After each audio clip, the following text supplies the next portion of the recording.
Hello बच्चों, नमस्कार।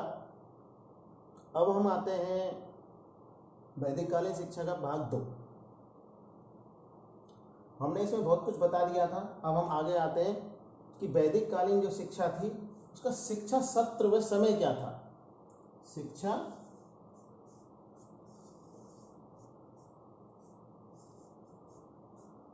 सत्र व समय क्या था।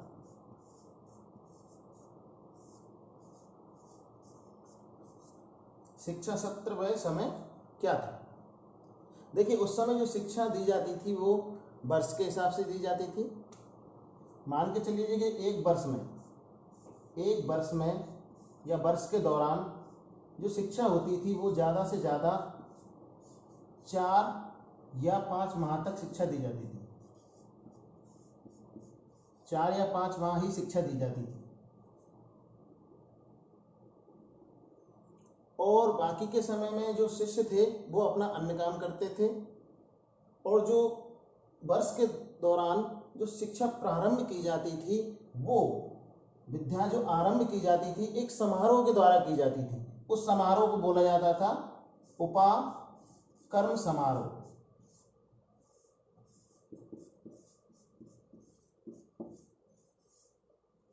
मतलब वर्ष में जो शिक्षा शुरुआत की जाती थी वो उपाकर्म समारोह से की जाती थी। और ये उपाकर्म जो समारोह होता था ये श्रावण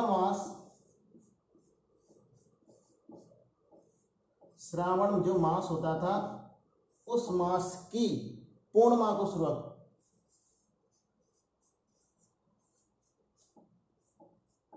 श्रावण मास की पूर्णिमा को ये समारोह किया जाता था। यहां से वर्ष में शिक्षा प्रारंभ होती थी और इसी तरह से एक समारोह और होता था, उसको बोलते थे उत्सर्जनम समारोह।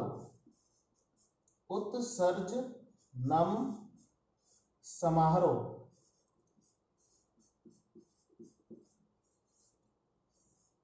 इस समारोह के द्वारा शिक्षा समाप्त होती थी। और यह जो उत्सर्जनम समारोह होता था ये पौष माह में, जिसको हम फूस भी कह देते हैं, पौष माह जो होता था उस पौष माह की पूर्णिमा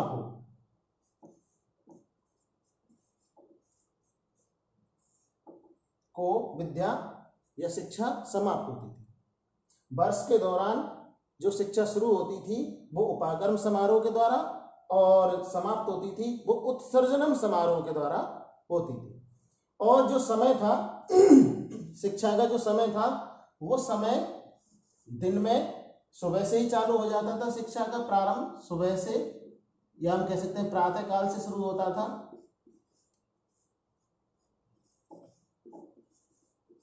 जो दैनिक समय हम बता रहे हैं वो प्रातः काल से शुरू हो जाता था, प्रातः काल से चलता था और मध्याह्न तक चलता था। उसके बाद बच्चे अपना खाना खाते थे और थोड़ा विश्राम करते थे, फिर उसके बाद सायंकाल तक चलता था।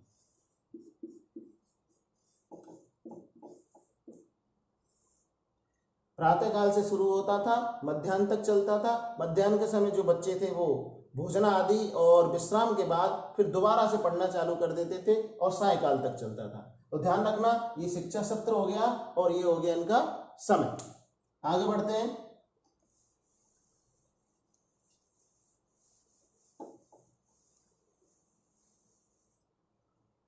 उस समय का पाठ्यक्रम क्या था?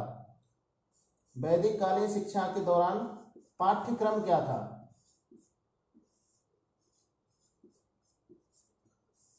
देखिए, वैदिक कालीन शिक्षा थी तो सबसे पहले तो हम कह सकते हैं पाठ्यक्रम के अंतर्गत वेद थे, उपनिषद, पुराण, वेद, उपनिषद, पुराण, नीति शास्त्र,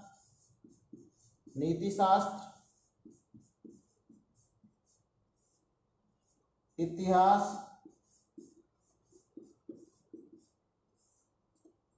गणित, भाषा, कला, गणित, भाषा, कला, विज्ञान, शिल्प, ज्योतिष, तर्क, अर्थशास्त्र,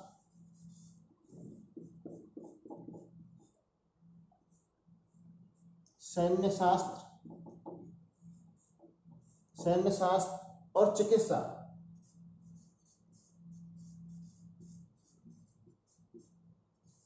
ये पाठ्यक्रम में समाहित था, काफी ब्रॉड पाठ्यक्रम था। और ये सभी जो पाठ्यक्रम था जो पढ़ाया जाता था, ये हम कह सकते हैं कि उस समय शिक्षा का माध्यम क्या था? उस समय माध्यम था संस्कृत।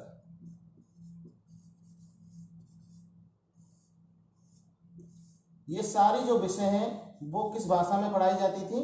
संस्कृत भाषा में पढ़ाई जाती थी। तो हम कह सकते हैं उस समय जो पढ़ाने का जो मीडियम था वो क्या था?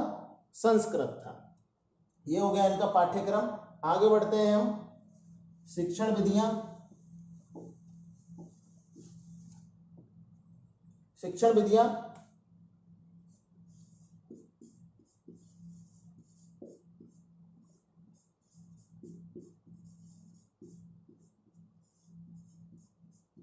देखिए, उस समय की जो शिक्षण विधियां थी, उन शिक्षण विधियों में आगमन,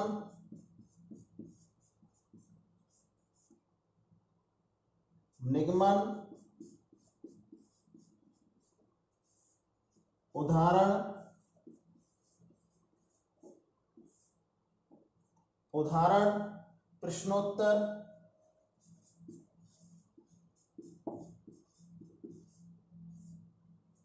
प्रश्नोत्तर, वाद विवाद,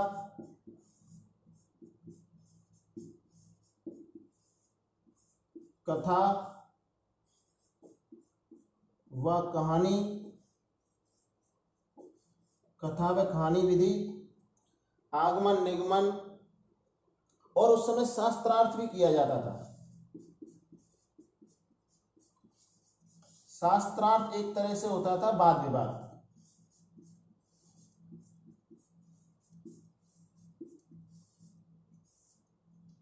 ये उस समय की शिक्षण विधियां थी।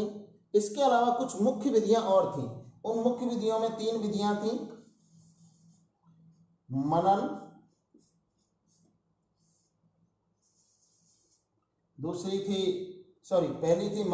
पहली थी श्रवण, मनन, और तीसरी थी निदिध्यासन।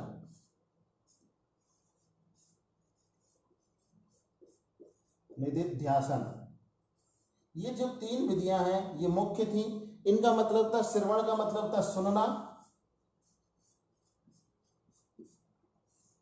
मनन का मतलब था चिंतन, जो सुनी हुई चीज है उसको चिंतन करना, और निदिध्यासन का मतलब था उसको अपने व्यवहार में उतारना।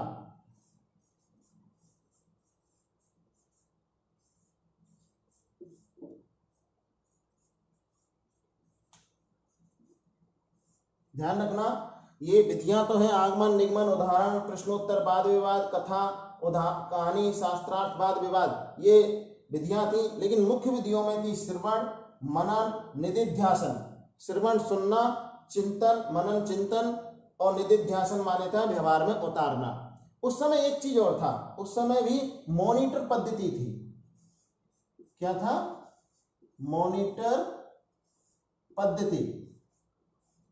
मॉनिटर पद्धति का मतलब था कि गुरु की अनुपस्थिति में या गुरु को कोई काम होता था तो उस समय शिष्य मॉनिटर का काम करता था और अपनी कक्षा को या क्लास को पढ़ाता था। शिक्षा मॉनिटर के द्वारा भी दी जाती थी। तो ये मॉनिटर पद्धति जो वर्तमान में है ये वहीं से ली गई है। आगे आते हैं हम। शिक्षण विधियां हो गई।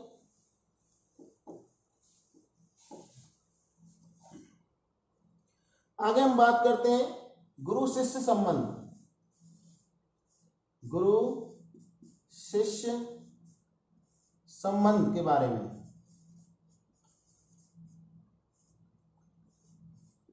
देखिए, गुरु जो शिष्य संबंध था वो बहुत ही अच्छा था। एक तरह से हम कह सकते हैं पिता पुत्र तुल्य था। पिता पुत्र की तरह था, पिता पुत्र वत था। जो गुरु हैं वो शिष्यों को पुत्र के समान समझते थे, और जो शिष्य हैं वो अपने गुरु को पिता के समान समझते थे। आगे हम बात करते हैं शिक्षण संस्थान।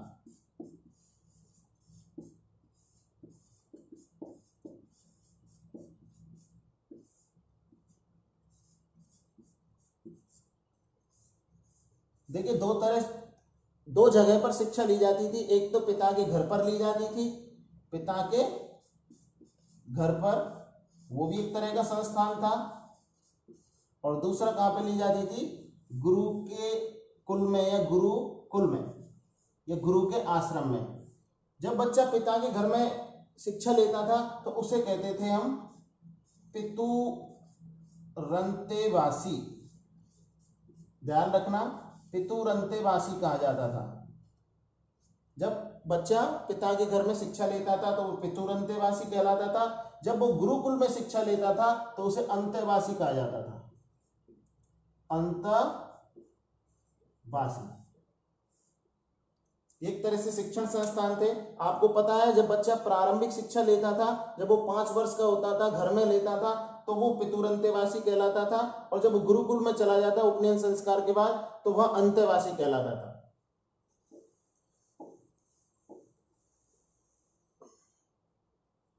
अब बात करते हैं हम उस समय कि अनुशासन क्या था। अनुशासन व जो दंड की व्यवस्था थी वो क्या थी?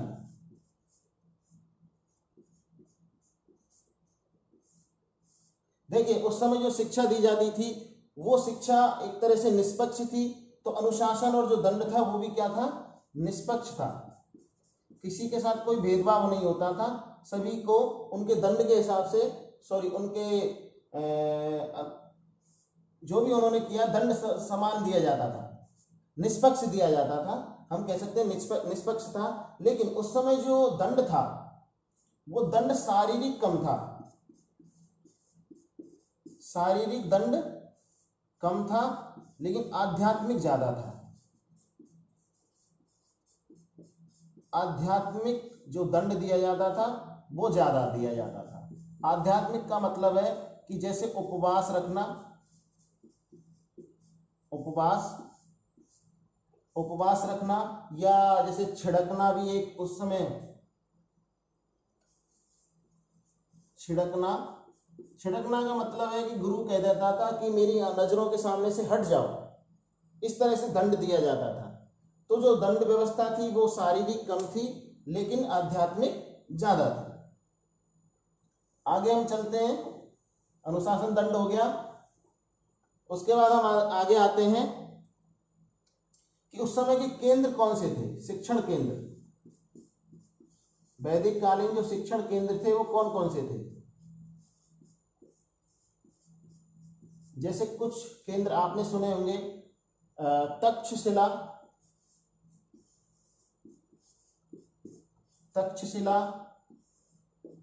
काशी,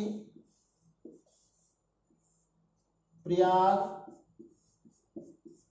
तक्षशिला, काशी, प्रयाग, मिथिला,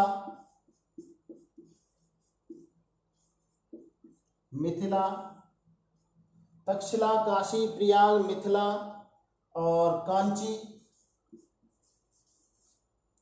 कांची आपने सुना होगा, ये दक्षिण में है।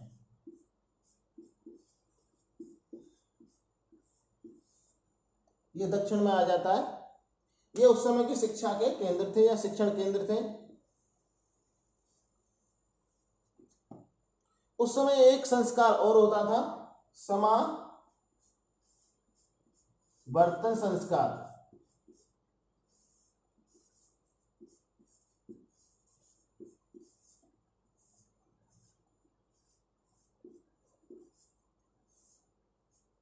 ये समझिए क्या होता है। समावर्तन संस्कार का मतलब है कि आपको पता है कि बच्चा उपनयन संस्कार के बाद अपनी शिक्षा लेता था। 12 वर्ष की शिक्षा लेता था तो वो स्नातक कहलाता था। अगर वो 24 वर्ष की शिक्षा लेता था तो वसु कहलाता था। 36 वर्ष की शिक्षा लेता था तो रुद्र, और 48 वर्ष की शिक्षा लेता था तो आदित्य कहलाता था। अगर कोई बालक 12 वर्ष की शिक्षा लेकर के अगर वो अपने गृहस्थ में लौटना चाहता था, शिक्षा खत्म करके अपने गृहस्थ जीवन में आना चाहता था, वापस घर लौटना चाहता था, तो उस समय एक संस्कार होता था जिसे समावर्तन संस्कार कहा जाता है। इसका मतलब होता है बच्चा कहां पर लौट रहा है? अपने घर पर लौट रहा है। इसको समावर्तन संस्कार कह देते हैं, या हम इसको एक तरह से कह सकते हैं दीक्षांत समारोह। दीक्षांत समारोह जो आज के टाइम में एक तरह से कन्वोकेशन बोलते हैं। और दीक्षांत समारोह होता था, बच्चा वो शिक्षा पूरी करके अपने घर पर लौटता था और वो अपने गुरु को दक्षिणा देता था। एक प्रथा थी दक्षिणा देने की, और दक्षिणा में वो अपने गुरु को अपनी हैसियत के हिसाब से कुछ भी दे सकता था। ऐसा कोई वो नहीं था कि उसे यही चीज देनी होगी, वो कुछ भी दे सकता था। जितनी उसकी हैसियत होती थी वो इतना दे सकता था।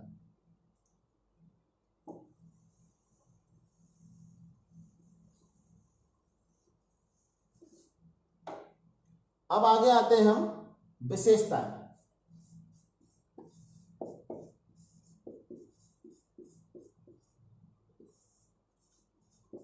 अब बात करते हैं कि वैदिक कालीन शिक्षा की विशेषता क्या है। इतना पढ़ने के बाद हमें पता चला कि उस समय जो शिक्षा थी वो कैसी थी? निःशुल्क थी, और हम कह सकते हैं कि वो सार्वजनिक थी। निःशुल्क व सार्वजनिक।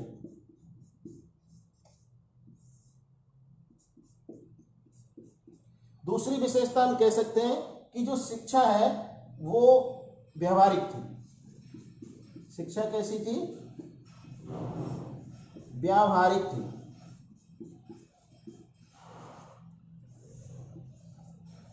हम कह सकते हैं कि शिक्षा पुस्तकीय नहीं थी, कोई पुस्तकीय ज्ञान नहीं था, केवल व्यवहारिक रूप से ज्ञान दिया जाता था।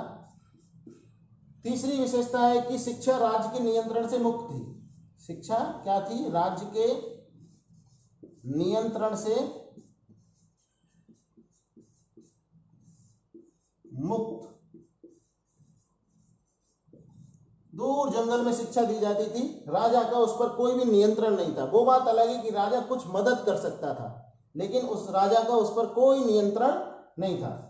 शिक्षा, अगली विशेषता, शिक्षा आवासीय थी।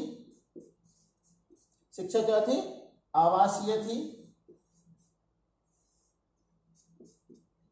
आगे शिक्षा एक मार्गी थी।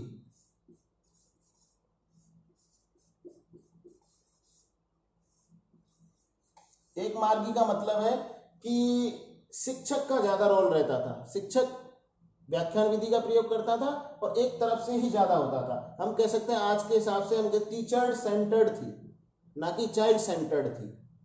एक विशेषता और बन जाती है कि जो शिक्षा है उसका जो स्वरूप था वो व्यक्तिक था। शिक्षा का जो स्वरूप कैसा था? वो व्यक्तिक था। ये हो गई उसकी कुछ विशेषताएं।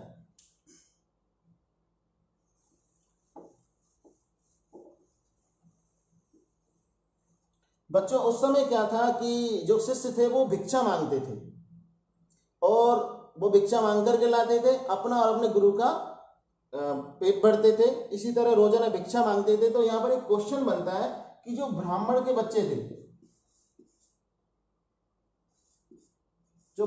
बच्चे थे, वो भी भिक्षा मांगते थे, क्षत्रिय भी भिक्षा मांगते थे, और वैश्य भी।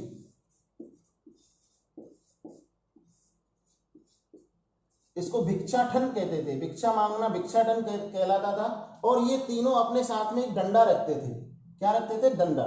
दंड कहा जाता है, जिसको दंड कहा जाता है। तो जो ब्राह्मण के जो बच्चे थे वो जो दंड रखते थे वो ढाक का डंडा रखते थे। ढाक, या हम कह सकते हैं इसको बेल, इसका दंड रखते थे। और जो क्षत्रिय के बच्चे थे वो भी डंडा रखते थे, वो बरगद के पेड़ का रखते थे। जो बरगद है इसका दंड रखते थे, बरगद के पेड़ का दंड रखते थे। और जो वैश्य के बच्चे थे वो भी दंड रखते थे, वो उदुम्बर का रखते थे। उदुम्बर भी एक पेड़ होता है, उसका दंड रखते थे। तो ये ध्यान रखना, ये रह गया था मेरे से। तो ब्राह्मण के बच्चे ढाक या बेल का दंड रखते थे, क्षत्रिय के बच्चे बरगद का दंड रखते थे, और वैश्य के बच्चे थे वो उदुम्बर का दंड रखते थे। तो दोस्तों ये हो गया हमारा पूरा टॉपिक। मुझे आशा है आपको अच्छा लगा होगा। फिर मिलते हैं एक अगले टॉपिक के साथ। नमस्कार।